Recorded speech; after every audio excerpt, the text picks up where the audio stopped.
So ayan na mga kabirds, no? Okay na siya. May kunting sabaw-sabaw para talagang yun ang pinaka-sauce niya. Yo, what's up mga kabirds? Panibagong vlog na po tayo ngayon, no?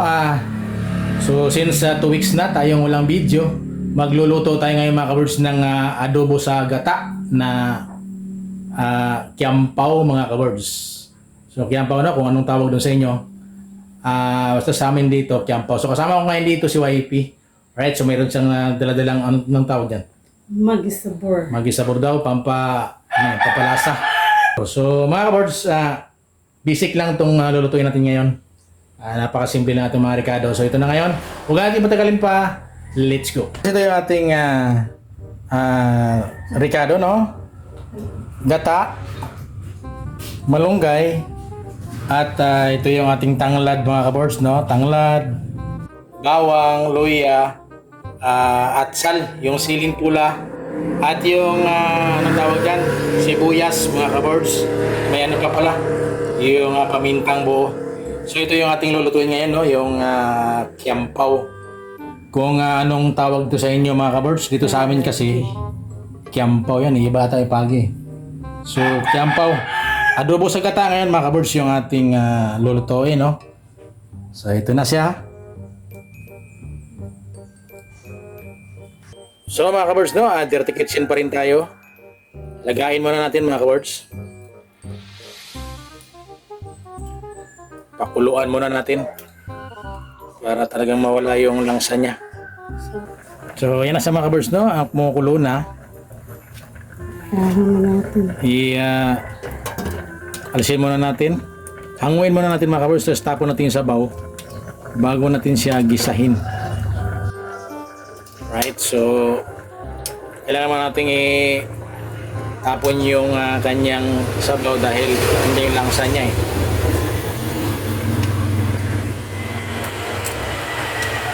A few moments later. So lagyan natin ng mantika mga kabirds.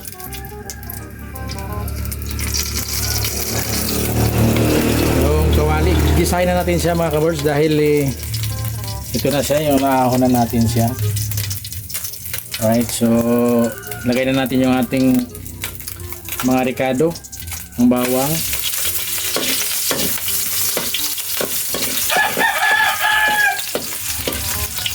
yung luya mga kabirds, sibuyas, at yung asal.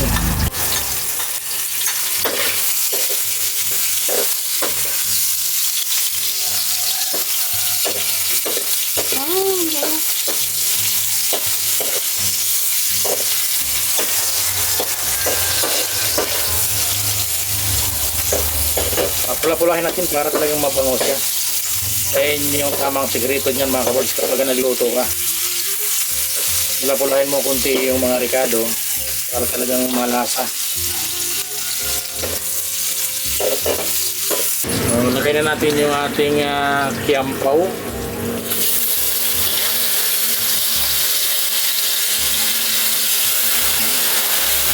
Adobo sa gata mga kabirds na kiampaw.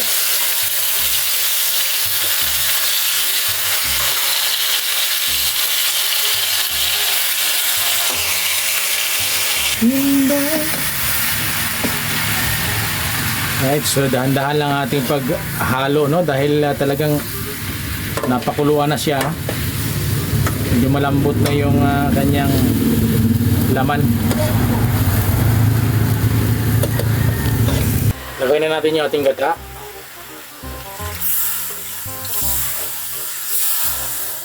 Adobo sa gata mga kabirds. Yan, so pakuluan lang natin. Lagay na natin yung ating paminta, buo mga kabirds. Tapos yung ating tanglad, kunting asin, kunti lang muna. Yan. Lagyan natin ang bitsin. So mamaya pag nakulo na, tikman na natin. Patakan natin kunti ng magisabor. Yan. Pampalasa yan mga kabirds. So lagyan natin ng kunting suka mga kabirds para hindi talaga mapanis. Kahit kunti lang. Tapos yung malunggay, lagay na rin natin. Right. So yun lang yung ating sahog. Ang malunggay mga kabords. So ayan na mga kabords, no? Okay na siya.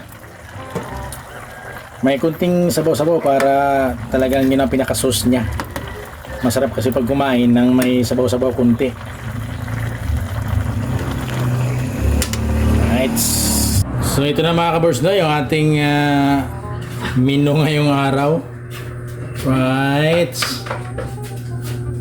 A few moments later. So ito na siya mga kabords, no? Tikman natin. Ay, sarap. Yummy. Napakasarap mga kabords. Kung may bahaw ka, yeah, mauubos talaga mga kabords dahil dito sa Kiampaw mga kabords. Right? Ikaw naman. Ay! Salami.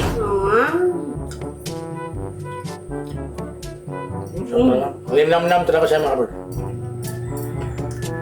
So maraming salamat sa lahat na nakapanood ng video. Hanggang dito na lang. Bye-bye.